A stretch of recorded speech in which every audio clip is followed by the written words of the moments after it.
Números capítulo 20, versículos 1 ao versículo de número 12. Versículos 1 ao versículo de número 12.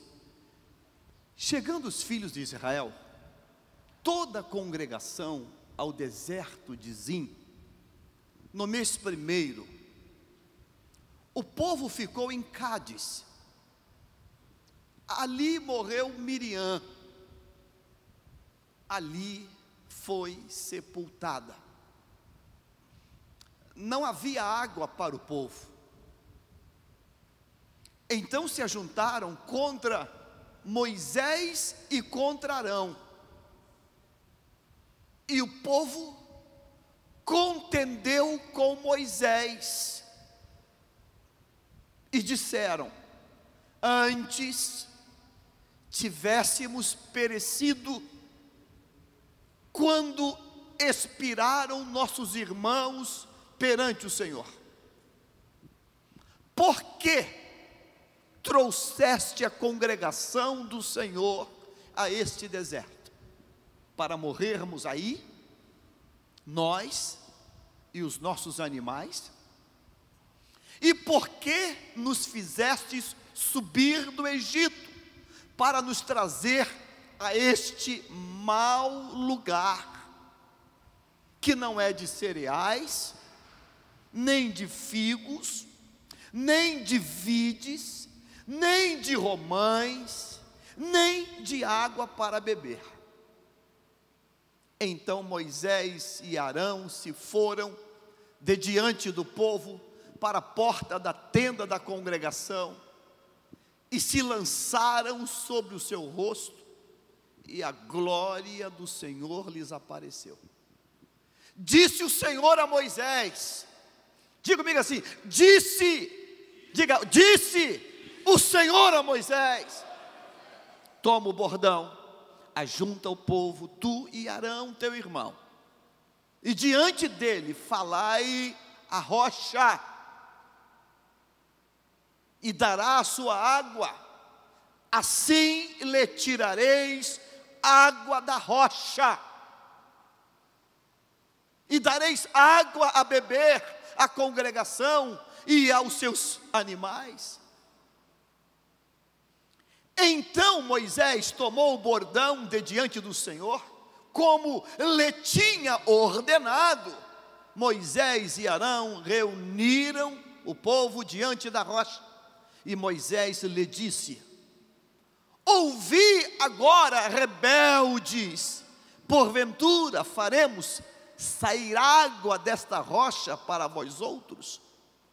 Moisés levantou a mão e feriu a rocha 2 vezes com o seu bordão, e saíram muitas águas, e bebeu a congregação e os seus animais.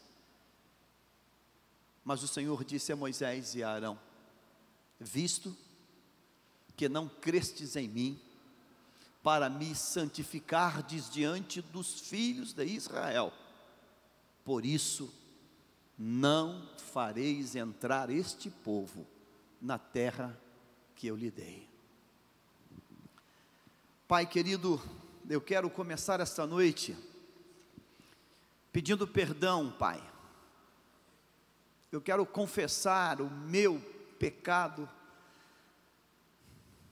a minha miséria, Deus, de que tantas vezes nessa minha existência de 60 anos, desde, Pai, que eu comecei, Deus, a conhecer a Tua Palavra e a ler e a estudar a Tua Palavra, as tantas e tantas vezes, Deus, que eu te achei pesado nesse texto. Ó Deus, eu achei que a dose foi muito forte. Mas Deus, eu quero nesta noite, de maneira muito pública, eu quero te pedir perdão, Deus. E quero te pedir que o Teu Espírito, Ele traga, Pai, esta palavra da maneira como Tu queres mostrar a nós, em nome de Jesus. Com temor e tremor dizemos amém nesta hora. Amém.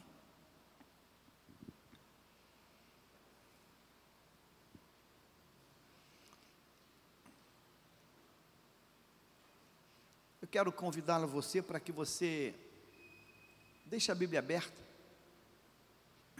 não feche a Bíblia, e olhe esse texto com muito carinho, muito cuidado.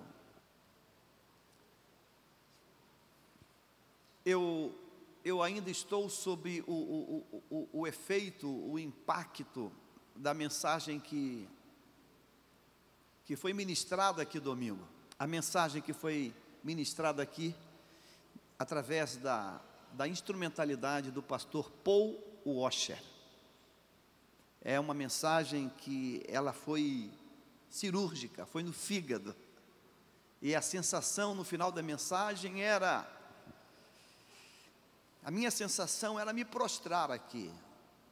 Mas aí você fica naquela situação, aí, pô, o pastor está estirado aqui no chão aqui, tipo, ele quer aparecer, né?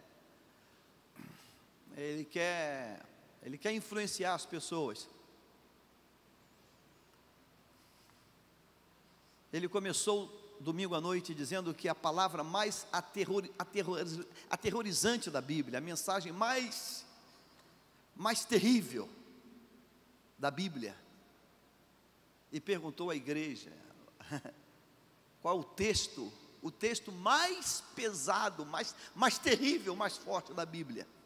A igreja toda parada, imaginando que devia ser os cavalos que sobem do Apocalipse, matando tudo. Os cavalos, veio o grande dragão do mar, né? Vem uma saraivada de fogo que vai descer no juízo do Apocalipse. Todo mundo parado, esperando alguma coisa do gênero. Eu também esperava, eu imaginava que quando a terra abriu e engoliu todos os rebeldes, ele diz, a palavra mais dura da Bíblia, mais pesada, é que Deus é bom, o Senhor é bom, Deus é bom, Deus é bom. E ele começou por aí, irmãos. E no final do culto, nós estávamos todos completamente aterrorizados. Eu tenho 60 anos e já Deus tem me permitido usar o microfone desde os meus 20 e poucos anos, 22, talvez 23 anos de idade, quando eu voltei para a igreja. E eu confesso, abrindo meu coração hoje, coisa que a gente não fala para ninguém, a gente só pensa no nosso quartinho. Sempre que eu li esse texto, eu dizia, Deus, tu jogou pesado, Senhor. Porque Moisés é um projeto de Deus. A vida de Moisés, se Moisés tivesse que mudar o nome dele para outro nome, o outro nome dele seria o Senhor Milagre. Ele é um milagre, Moisés é um milagre. Moisés é um milagre. A vida de Moisés é uma vida de milagre. Desde a gravidez, esse cara é um milagre.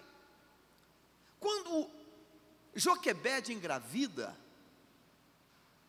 Faraó, ele baixa um decreto real e diz assim: todas as parteiras que hão de acompanhar as grávidas, elas têm uma ordem. Na hora que a mulher entrar em trabalho de parto, ela começar a puxar a criança, e a criança nasce primeiro pela cabeça, é a cabeça que vem primeiro.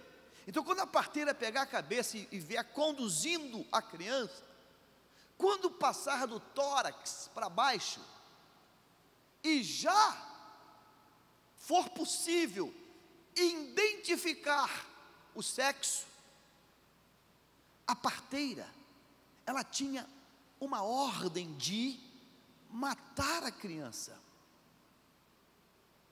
A criança era morta por asfixia. Uma mão segurando na cabeça, a outra mão no pescocinho, sem a mãe saber. A criança já saía morta dali. Quando cortava o cordão umbilical, já estava morta. Rompeu o oxigênio, já estava morta a criança. morria por esmagamento, morria por uma interrupção no oxigênio. A Bíblia diz que Joquebede engravidou e conseguiu dar à luz, e a Bíblia não diz para nós se houve parteira no caso dela. Haviam duas que foram preservadas, Sifra e Poá, mas não, a Bíblia não disse se ela conseguiu ela mesma dar à luz, num parto totalmente natural, e ela mesma conseguiu cortar o cordão umbilical, ou o marido cortou, não importa isso, mas o que importa é que uma mulher grávida, a barriga está grandona. Sempre existiu o pecado da fofoca, da maldade. As outras mulheres do povoado, circunscrita a Joquebede, que viam ela grávida, e de repente ela não tem mais barriga, sabiam que ela tinha dado à luz, podiam denunciar ela. Olha, você estava grávida. Amados, ela dá à luz e ela consegue esconder essa criança. Eu não sei como ela conseguiu abafar o choro de uma criança. Uma criança chorando de madrugada, o choro vai longe. Quem aqui tem criança sabe disso. Quando a tua criança chora de madrugada, no teu quarto, acredite, se você morar no 10º andar, ou no andar que for, aquele choro vai longe, vai longe. Acredite nisso. Ela escondeu, ela abafou aquele choro. Ela conseguiu. Ela foi até o limite dela, não dá mais. O guri vai começar a querer engatear, ir para a rua. Vão ver que é menino. Hoje tem fralda, naquele tempo não tinha, devia ser umas coisinhas que amarrava. Vão ver que é menino, vão denunciar, ele vai ser morto. Então ela, dirigida por Deus, faz uma cesta de vime, betuma, forra de pano, e coloca no rio Nilo. Nesse tempo, povoado por crocodilos. Crocodilos, um rio com muita correnteza. Hoje está assiriado, hoje ele está prejudicado, naquele tempo não. Esse garoto, ou ele morre afogado, ou ele morre como alimento de crocodilos. Deus, meu irmão, é um Deus tremendo. Quando ela coloca o cesto numa ponta do rio, a filha de Faraó sai para tomar banho mais abaixo. Você é inteligente? Pensa a seguinte coisa: o rio corre, digamos, de norte para sul. Se a filha de Faraó tivesse saído antes do local da colocação, o cestinho ia embora. Ela saiu depois. Ela acompanhou o fluxo da correnteza. A criança chorou quando passou ali, engaixou lá na vegetação. A criança podia estar dormindo, passaria em silêncio. Chorou, milagre. Ela diz: olha, isso aí é uma criança hebreia. Entra em cena a irmã Miriam, corre lá e diz: olha, eu conheço uma mulher que cuida de criança, ela é babá, ela tem paixão por criança. Então chama ela. A mãe não sabia, Joquebede não sabia, talvez Joquebede estivesse chorando em casa. Entra Miriam correndo: olha, a filha do Faraó está te chamando. E quando ela chega lá, ela se depara, de longe, talvez ela tenha pensado: pronto, fui denunciada, fui apanhada, vou ser morta. E quando ela chega perto, a rainha fala: você cuida de criança? Ela: cuido. Você gosta? Gosto. Você cuidaria para mim? Cuido. Eu vou te pagar um salário. Então leva para casa essa criança agora, E agora você vai receber o subsídio do palácio. Agora você vai ganhar do palácio. O palácio vai te manter. Desmame ele para mim. E Joquebede leva agora o filho que ela escondeu talvez debaixo da roupa o tempo todo. Ela leva ele agora no alto. Agora ela está rindo, ela está feliz. Isso é milagre. Isso é milagre. Isso é milagre. Quando ele entra na idade da razão, ela fala: Moisés, você é milagre. Deus tem um algo na tua vida. Você tem um algo muito forte com Deus. Você é um milagre. Em tudo você é milagre. Leva para o palácio. Ele é ensinado em toda a ciência egípcia. Ele se torna um mestre, um doutor nos idiomas, nas ciências, em tudo, em tudo.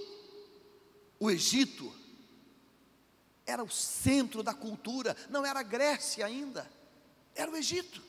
A matemática era precisa, a astronomia precisa, a medicina precisa, a álgebra precisa. A álgebra foi criada lá. Ele se torna um mestre em todo conhecimento.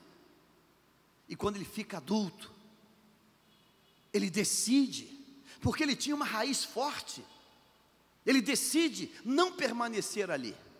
E a carta aos Hebreus diz que ele decide recusar, ele renuncia a um futuro de glória. Humanamente falando, ele seria o sucessor. Não tem homem ali, ele vai ser o sucessor. Ele é um filho adotado. Ele decide largar o palácio para vir para o povo dele. É um milagre esse rapaz, correndo para ganhar tempo. Esse rapaz, de repente, ele é chamado por Deus. Quando ele contempla uma maravilha da sarça, ele está cuidando de ovelhas e ele vê uma manifestação de glória. Nunca ninguém tinha visto aquilo. E Deus fala com ele: Moisés, não te chegue para cá, esse lugar é santo. E Deus fala com ele, e ele vê a manifestação de Deus. Esse homem é milagre, é milagre. E Deus diz: Moisés, volta para o Egito e tira de lá o meu povo. Volte lá e traga o meu povo como comandante. Ou seja, eu te constituo o comandante, o general, o líder. E ele tenta: Senhor, rapaz, eu estou contigo. E Deus começa a dar mais sinais para ele. A vara que ele tem na mão, e que era uma vara, e que ele sabia que era vara, e que tinha som de vara, e que tinha textura de vara, e que ele sabia que aquilo era uma vara.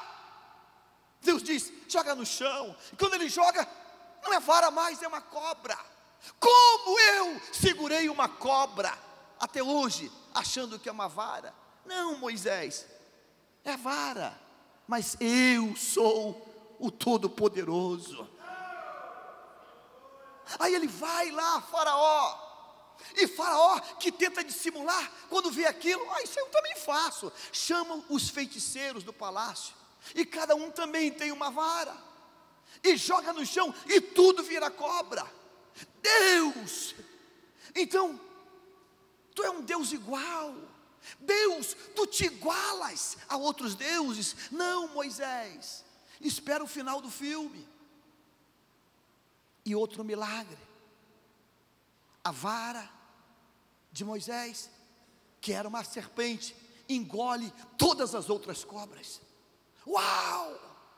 E ela não cresceu. Ela não cresceu. Quem já leu O Pequeno Príncipe, um clássico da literatura, lembra? Que quando aquela cobra come aquele animal, fica com formato. Isso não aconteceu. Ela permaneceu vara, na mesma dimensão, no mesmo diâmetro. Deus! E Deus começa a usar ele com as pragas, os milagres. Esse homem é um milagre. Esse homem tem a marca do milagre, ele tem o cheiro do milagre. Ele não faz milagre pelo diabo, ele faz porque Deus está com ele. O mar vermelho abre e ele passa pé enxuto. Meu Deus, o que é isso? Isso é milagre. 40 anos de milagres. Maná, tudo acontecendo, milagre, milagre, milagre, milagre. Chega um ponto que a gente pensa: ah, Deus, eu sou o milagre, eu sou um cara, eu sou o cara, sou eu. A gente pensa assim. A eleição norte-americana, abrindo um parênteses, está revelando isso. De repente me vem um candidato chamado Barack Obama e cunha uma sentença: sim, nós podemos. E a sentença incendiou uma nação inteira. E uma nação foi para Washington, milhões de americanos bradando: yes, we can, sim, nós podemos. Mas quando chega num debate agora, o outro candidato o encurrala, o desconstrói diante de um país inteiro. E ficou o país inteiro perguntando: mas que Obama é esse? O outro tem fama, que é um nada, que ele não tem argumento para nada, não sabe nada. Como pode ele ter desmontado esse homem? Nós pensamos, irmãos, muitas vezes que nós somos, nós temos, mas nós não somos, nem nós temos. Ele tem, ele é. Ele tem, ele é. Não somos nós. Esse homem então é um milagre. Como é que eu posso imaginar que 40 anos de milagres em Deus? Esse homem recebe agora de Deus uma palavra, capítulo de número 20, versículo de número 12. Coloque na tela o 12, o final. Observe isso, irmãos. Eu disse: Deus, eu quero te pedir perdão mais uma vez, mais uma vez, mais uma vez. Mas o Senhor disse a Moisés e a Arão: visto que não crestes em mim para me santificardes diante dos filhos de Israel, grife por favor isso, grife isso: por isso não fareis entrar este povo na terra que lhe dei.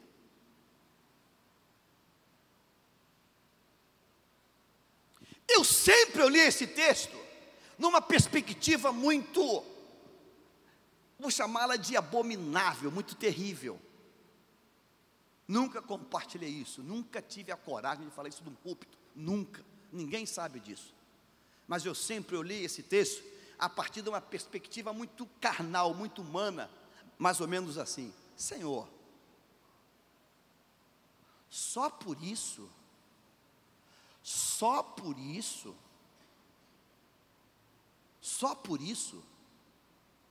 ele não entrou na terra?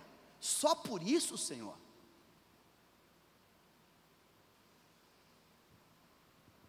Não foi um adultério, ele não foi um assassino, ele não foi um terrorista. Aí, talvez a formação jurídica, né, eu ficava buscando argumentos para ser o advogado dele. Eu peço perdão hoje. Senhor, tu jogou pesado, Senhor, porque essa reação dele foi uma reação diante de uma forte carga emocional. E algumas vezes eu disse: Senhor, se eu estivesse lá, seria daí para pior, porque foi uma forte carga emocional. Vamos voltar ao texto, versículo 1. Volta o texto novamente. Vamos ver aqui agora mais devagarzinho isso aqui. Versículo 1 diz assim: chegando os filhos de Israel, toda a congregação, ao deserto de Zim, no primeiro mês, no primeiro no mês primeiro, o povo ficou em Cádiz, ponto. Olha aqui, ali, diga comigo assim, ali morreu Miriam. Você sabe quem era Miriam? Quem? É o quê? Era irmã? Era mais que irmã. Miriam era mais que irmã. Ela era irmã mais velha, mas ela era mentora, tutora. Ela era, para ele, a minha rainha, a minha heroína. A existência de Moisés, numa dimensão humana, era graças a quem? A Miriam. Foi a atitude dela, a iniciativa dela, foi a imaginação dela, foi a presença de espírito dela. Irmãos, ela quebrou o protocolo, quando ela falou com a filha de Faraó, ela quebrou a liturgia daquele protocolo. Ela entrou lá, eu conheço uma moça que cuida de criança. Essa história foi contada para Moisés. Moisés, meu filho, quando mamãe achou que você não tinha mais jeito, porque tinha que ser morto, eu falei, não, eu vou botar no rio, eu estou crendo em Deus no milagre. E eu botei no rio, e a correnteza levou embora o cesto. Mas a tua irmã me fez uma surpresa, ela correu na frente, e de repente a tua irmã voltou, e me chamando, e quando eu fui, a rainha estava diante de mim, e a rainha disse, você gosta de criança? Você cuida para mim? Eu não entendia nada, eu não sabia o que estava acontecendo. Está aqui o salário, a partir de hoje, todo mês, você é funcionária do governo do Egito. Miriam, Moisés, Miriam, ela é, a relação que ele tem com ela é uma relação muito forte. O texto diz que ela morreu. Olha o texto, ela morreu e foi sepultada. Irmãos, ela morreu e foi sepultada. Agora olha aqui, não havia água para o povo, então se ajuntaram contra quem? O povo não respeitou o luto, a dor. Hoje, agora à tarde, sepultamos a mamãe do nosso obreiro aqui, Anderson. O pai arrasado, pastor Davi Roque, ele arrasado, a irmã arrasada, a esposa grávida. Depois do enterro, nos falamos pelo telefone. Ele disse, pastor, o senhor me dispensa do trabalho 2 dias? Qual foi a minha resposta? O que você acha que eu disse para ele? Lógico, meu filho, lógico. Pegue o teu pai, pegue tua filha, pegue tua esposa, vai para um canto, pensar a vida a partir de agora. A partir de agora, a tua mãe, ela não está mais no hospital, ela foi sepultada. Pensar agora, esvaziar um guarda-roupa, as gavetas, as bolsas dela, os vestidos, as lingerie, os sapatos, bota tudo numa mala, as coisas dela, a cadeira que ela sentava. Vá, meu filho, fique 2 dias em off, para tentar arrumar a cabeça. Agora vamos pensar o contrário. Como é que é, Anderson? 2 dias? Mas quem morreu? Foi ela ou foi você? Não, senhor, meu irmão, preciso de você aqui na igreja. Não, senhor, não. Não pode vir trabalhar, está cheio de coisa. Estamos, senhor, está cheio de coisa. Não pode vir. Eu estaria desrespeitando um momento de dor, de fragilidade. Esse povo podia pensar, pessoal, Miriam acabou de morrer, havia uma relação muito forte entre ela e ele. Pessoal, vamos dar um tempo aí, semana que vem, a gente bota ele na parede, vamos dar um tempo, vamos deixar ele chorar, um pouco, vamos dar aí uns 10 dias para ele chorar. Irmãos, não deram, partiram para cima dele, partiram contra ele. Diz o versículo 3, o povo contendeu, o povo baixou, o povo agrediu ele, contenderam, e começaram a falar coisas terríveis, e começam a discorrer coisas: por que nos trouxeste a essa congregação, e para morrer aqui, e começaram a falar. Irmãos, ele está sob uma forte carga. Sobe o texto, por favor, querida. Por que nos fizeste subir do Egito a este mau lugar? Mentirosos, mau lugar era no Egito. Que percepção errada é essa? Mas ele está ouvindo tudo aquilo, diz: Deus, eu estava lá com Jetro, eu estava lá no deserto, tu me botou numa furada, Deus, Senhor, tu me botou nisso, Senhor, que coisa maluca é essa? Eu não estou aqui porque eu quis, porque eu pleiteei, eu estou aqui porque tu me mandou. O povo está dizendo isso para ele. Aí, versículo 7, preste atenção agora. Deus no trono está vendo essa coisa toda acontecendo. Deus está em silêncio até agora. O povo quer matar Moisés naquela hora. Aí Deus entra em cena. Preste atenção nisso agora, irmãos. Um rema de Deus. Disse o Senhor a Moisés. O artigo especifica: Deus não fala com o povo, Deus fala com Moisés. Disse o Senhor a Moisés. Claro, direto, uma ligação direta de trono para ele. E Deus diz: olha a maneira como Deus fala: toma o bordão, ajunta o povo, tu e Arão teu irmão, e diante dele, e diante do povo, grife, por favor, isso, Jack. Ajunta o povo, e diante dele falai a rocha, e dará a sua água. Assim lhe tirareis água da rocha, e dareis a beber à congregação e aos seus animais. Querem matar Moisés, querem apedrejá-lo, querem tirar a vida dele. E Deus vem e diz: Moisés, pega o bordão, ajunta o povo, e diante de todo o povo, você fale a rocha. E quando você falar a rocha, ela miraculosamente, ela vai abrir, vai haver uma fenda, e vai sair água, e dará água. E quando a água começar a sair, você vai dar essa água para todo o povo beber, para todos os animais beber. Essa ordem está clara? Está clara ou não está clara? Amém ou não amém? Está clara, essa ordem está clara. O texto diz, versículo 8, 9, sobe para 9, por favor.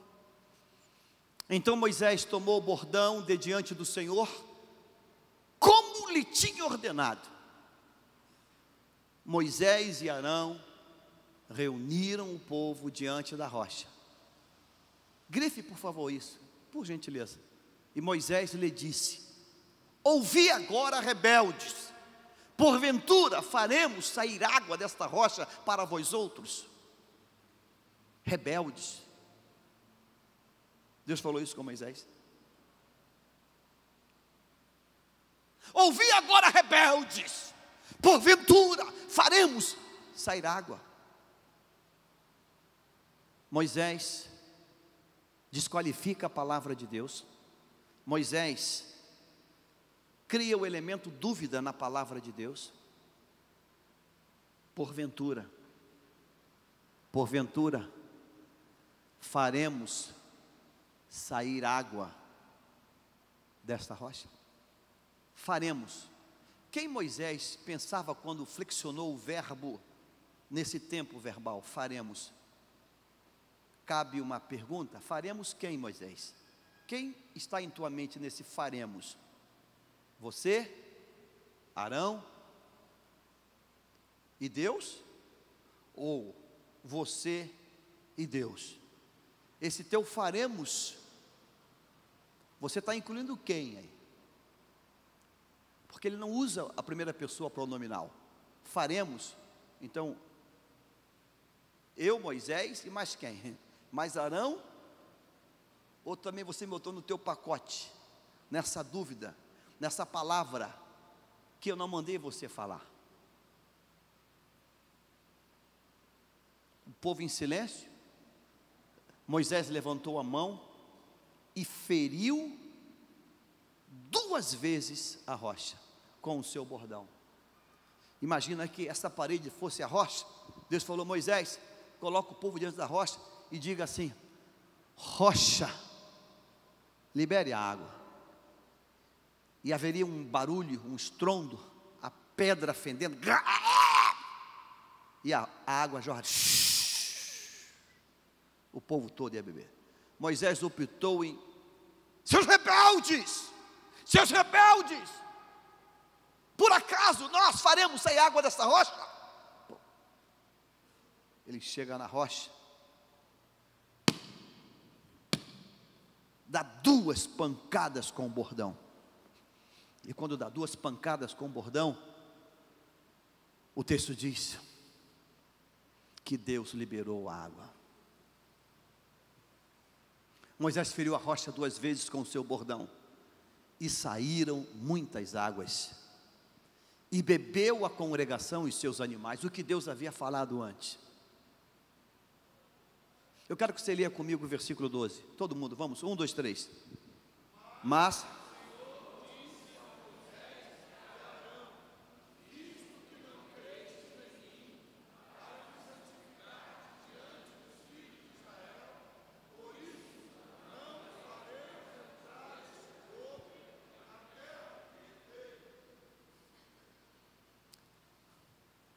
acaba de sair uma pesquisa nos Estados Unidos, e essa pesquisa é uma pesquisa norte-americana, na nação americana.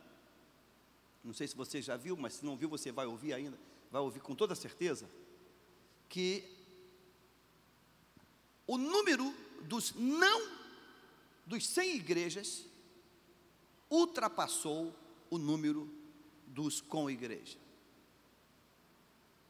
Ou seja, o número de famílias americanas que já frequentaram igrejas no plural, e que agora elas decidiram não mais frequentar as igrejas e falar: eu agora sou sem igreja, independentemente da denominação, eu agora sou sem igreja, cresceu e ultrapassou o número dos que têm igreja. Cresceu o número dos sem igreja. Sem igreja não é porque não tem perto de casa, é porque ele optou em não mais fazer parte de nenhuma igreja. A pergunta é: por que cresce esse número? Segunda pergunta: quem são eles basicamente? Quem são os sem igrejas? Os que não querem igreja, quem são eles? Resposta: os decepcionados. São os decepcionados. O número dos 100 igrejas, ele é composto basicamente pelos decepcionados com a estrutura chamada igreja.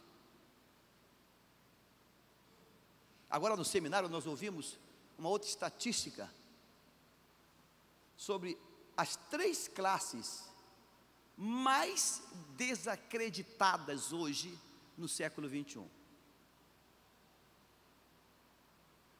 E estranhamente nós ficamos estatelados lá.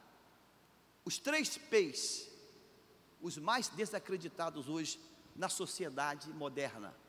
3 P's: políticos, polícia e pastores.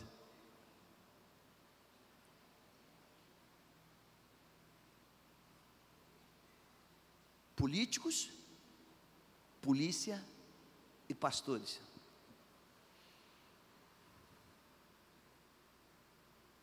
Os mais desacreditados. Já vivemos uma época em que o pastor, ele era uma referência na cidade. Ele era uma referência na cidade. O pastor ele era quase que um juiz arbitral. Quase não, em muitos lugares ele era um juiz arbitral. Não, vamos perguntar ao pastor, vamos ver a opinião do pastor. Era a pessoa, padrão de caráter e de honradez na cidade. Os tempos passaram, os tempos mudaram. Aí você abre as páginas de notícia policial, você vê as coisas mais inimagináveis que se possa pensar, e o título está lá: pastor. Pastor. Pastor cometendo todo tipo de delito penal. Os 3 P's. O número dos sem igreja está crescendo. Por que razão? Porque estão desacreditando das lideranças, dos líderes. Morra o homem, mas não produza um escândalo. Então, para você entender esse texto, por que Deus, Deus, mas só por isso, Senhor, só porque Ele falou, dá um puxão de orelha nele, Pai. A tua palavra diz que é melhor entrar na glória sem um olho do que com os 2 não entrar, sem um braço. Senhor, olha a minha ignorância. Senhor, se eu fosse o Senhor, eu cortava o braço dele. Ele ia entrar na terra prometida sem o braço. Ué, o que com o teu braço? Não, Deus falou comigo para falar, eu bati, e com o braço que eu bati, o braço caiu no chão. Eu fiquei sem braço. Ele ia entrar sem o braço. Porque, Senhor, Ele tem uma história. Ele não pediu para ser Moisés. Ele não pediu para ser quem ele foi. Ele tem uma história. Ele tem crédito. Ele tem 40 anos de deserto, 40 anos de Egito. Ele tem história, esse homem. Só porque ele bateu numa pedra, tu não deixa ele entrar, Senhor. Ele tem história. Mas não só porque só bateu. Ao contrário. Ao contrário. Porque Moisés se posicionou contra o governo de Deus. Aí esse texto tem uma palavra que eu nunca tinha entendido. Coloque na tela só o versículo último, o 12, para entender uma coisa hoje, em nome do Senhor Jesus. Aí, irmãos, nesse texto tem uma palavrinha que vai fazer toda a diferença desse texto. O texto diz assim: mas o Senhor disse a Moisés e Arão: visto que não crestes em mim. Jack, por favor, rapidamente, grife com uma outra grafia essa expressão, esta sentença: para me santificardes diante dos filhos de Israel.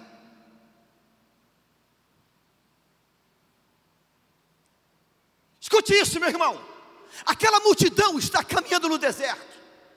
Aquela multidão ainda não entendeu que precisa se curvar ao governo de Deus, à vontade de Deus, ao kairós de Deus. Não ter água ali era o kairós de Deus naquele momento. Precisava passar por aquilo. Nós precisamos passar por aflições. A vida não pode ser o tempo todo rosa. A vida também tem que ter lutas, para sabermos que nós não somos dono de tudo. Nós precisamos afundar algumas vezes, precisamos cair algumas vezes, para saber que nós não somos dono de nada. Nós somos dependentes dele. Nós precisamos. Não ter água ali era Deus. Olha, eu vou dar mais uma aula para esse povo, mais uma aula. Aí Deus decide dar talvez a maior aula que poderia ser dada. Olha o que Deus está dizendo. Nós falamos de santificação. O que é santificação? É separar-se, é ser santo, é ser separado para alguém, para Deus. Será que Deus errou? Olha o que ele diz: Moisés, se você fizesse o que eu mandei você fazer, você estaria me santificando, para me santificardes diante dos filhos de Israel. Moisés, até aqui, Moisés, esse povo não me vê como um Deus santo.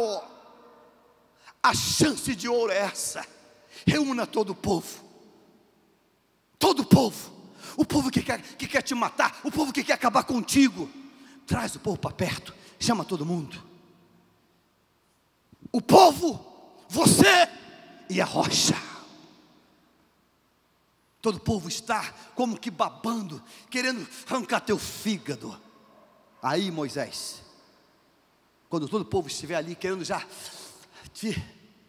você diz assim: rocha, dê água para o povo. A rocha vai abrir, a água vai jorrar, e antes do povo beber água, o povo vai se prostrar dizendo: meu Deus, meu Deus. Ele fala com a rocha, e a rocha libera água. Meu Deus. O povo pensaria: se uma rocha, se um mineral que não tem fome, que não tem sede, que não tem preocupação subjetiva de ser punido ou punida, se uma rocha obedece à voz desse homem, meu Deus, aquele povo se prostraria. Olha o que Deus diz aqui: se você fizesse isso, o que aconteceria? Para me santificardes diante dos... O problema para Deus, se é que eu posso usar essa palavra, o problema para Deus naquele momento, diga assim, não era Moisés, era o povo. Aquela atitude de Moisés, ela iria resolver todo aquele povo. Aquele povo ia passar a ficar no sapatinho. Meu Deus, esse homem fala rocha, e a rocha libera água.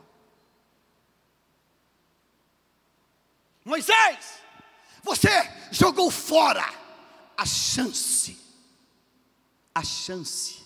da minha glória ser manifesta em cada vida aqui. Irmãos, quando um pastor se envolve numa lama, ele está ferindo a rocha, porque aquele novo convertido conta para todo mundo: meu pastor é uma pessoa muito especial. Eu vou lá triste, arrasado, eu conto minha vida, ele ora, eu saio tão feliz. Meu pastor é um homem de Deus. Aí um belo dia, como? O pastor largou a esposa, foi embora com outra? O pastor? O meu pastor fez isso? Ele deu um golpe? O meu pastor? Não, isso é mentira. O meu pastor? Moisés, eu poderia ter sido santificado no povo hoje. Por causa disso, Deus disse: Moisés, você não vai entrar. 40 anos de história, 40 anos de milagre. Moisés, você não vai entrar, porque você feriu a rocha 2 vezes, você não me santificou. Olha o que irmãos, você pode ler comigo o texto? Vamos, detalhes. Se apaixone. Vamos dizer assim: mas o Senhor disse a Moisés e Arão: visto que você feriu a rocha 2 vezes.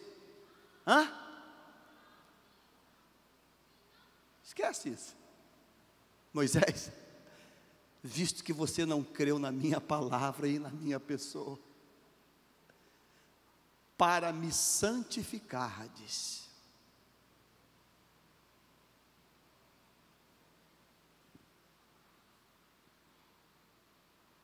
Irmãos, quando alguém é motivo de escândalo, está ferindo a rocha diante do povo. Peça a Deus para morrer antes. Quando você escuta uma notícia assim: fulano, grande pregador, o grande, morreu. Não chore não, irmãos. Albert Einstein disse: Deus não joga dados. Ele morreu porque Deus estava poupando da rocha ser ferida. Rapaz, olha, o diabo está furioso, hein? O pastor vinha pregar, pegou o avião, irmão, o avião pegou fogo, caiu. Capeta do inferno. Meu irmão, foi o capeta não. Foi Jeová. Foi Jeová. Peça a Deus: Senhor, me leve da maneira que quiser me levar, antes de um desatino tomar conta da minha vida. Me leva antes. Pode ser esmagado por um trem, não importa. Eletrocutado, não importa. Mas que pelo menos reúnam as cinzas numa caixinha de sapato. E o cara levou uma descarga de 10.000 volts. É bênção, é bênção. É bênção. Mas sabe por quê? A última imagem é a imagem bonita. Se naquele dia Moisés estivesse com toda a dor dele, rocha, assim diz o Senhor, libera a água.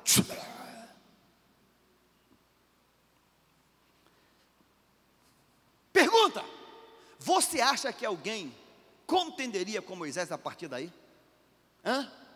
Acha? Você acha que alguém contenderia com ele? Hein? Vamos fazer aqui um link. Você acha que alguma outra vez o homem de Deus foi chamado de careca na Bíblia? Foi? Por que não foi? Hein, pastor Fábio? Você que também já é calvinho aí. Por que não foi chamado de careca?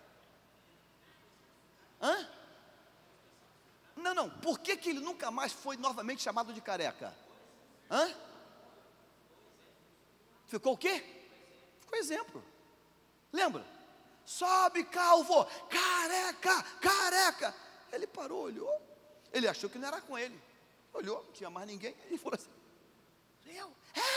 careca, pouca telha, aeroporto de pulga. Ele olhou, não deve ter alguém aqui perto de mim. Ele olhou. Sou eu. Estão falando comigo isso? Eu amaldiçoo vocês.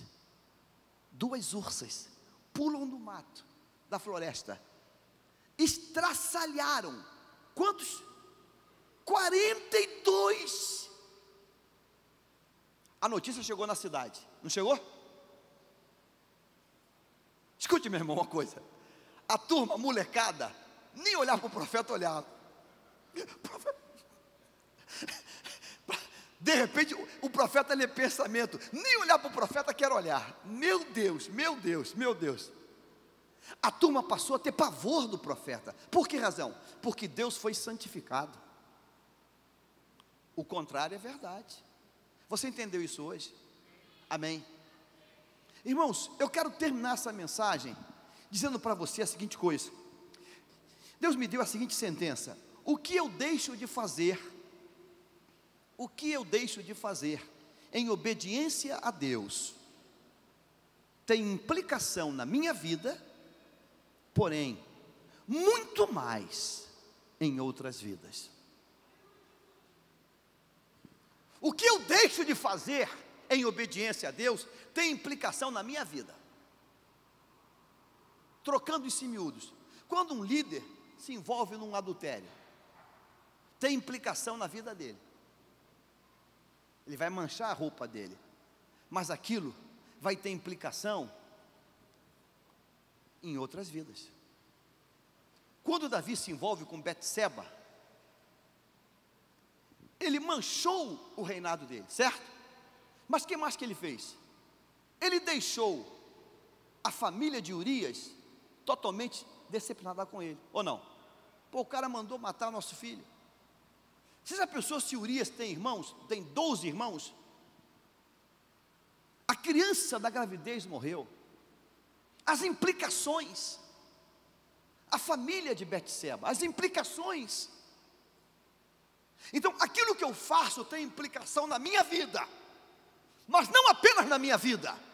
Aquilo que eu faço tem implicações também em muitas outras vidas. Hoje, o número dos 100 igrejas está crescendo. Por que razão? Decepcionados, porque os pastores não eram pastores, eram lobos devoradores. Eu tenho muito medo dessa história de lencinhos, de copinhos. Eu tenho pavor disso, porque vai chegar uma hora que vai esgotar as estratégias de marketing, vai esgotar.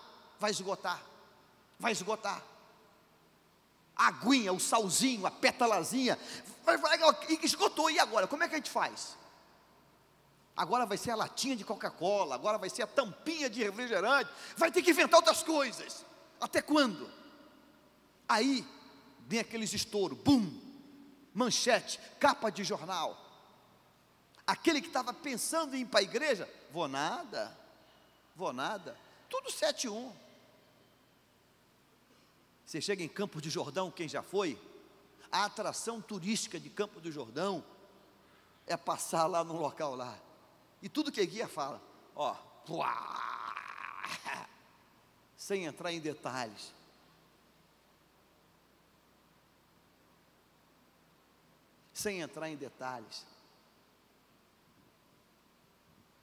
É o avião, é o helicóptero, sem entrar em detalhes.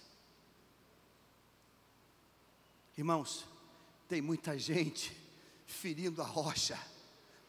Agora eu quero terminar colocando uma pimentinha para vocês, irmãos. Pastores, companheiros que aqui estão, líderes de igreja que aqui estão. Falar rocha libera água. Ferir a rocha também libera água.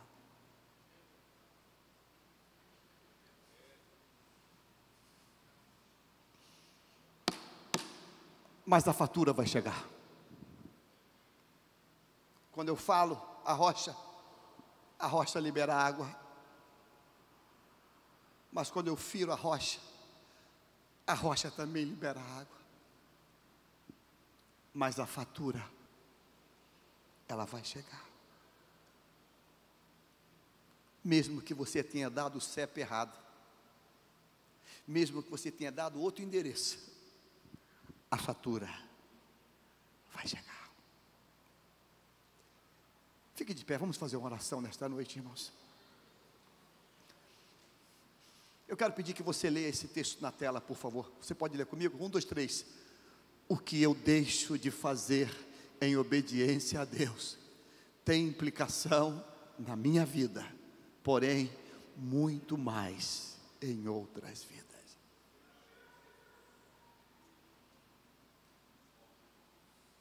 Uma amante que você se envolve, uma fantasia de noite de verão, vai deixar marcas indeléveis nos filhos. Vai deixar marcas que talvez os filhos nunca mais aprumem um passo. Nunca mais aprume o passo. O que a gente faz? Tem no primeiro plano consequências. Deus disse: Moisés, por que tu fez isso, Moisés? Uma chance de ouro, Moisés, de você resgatar a tua história. Moisés, você seria carregado nos braços.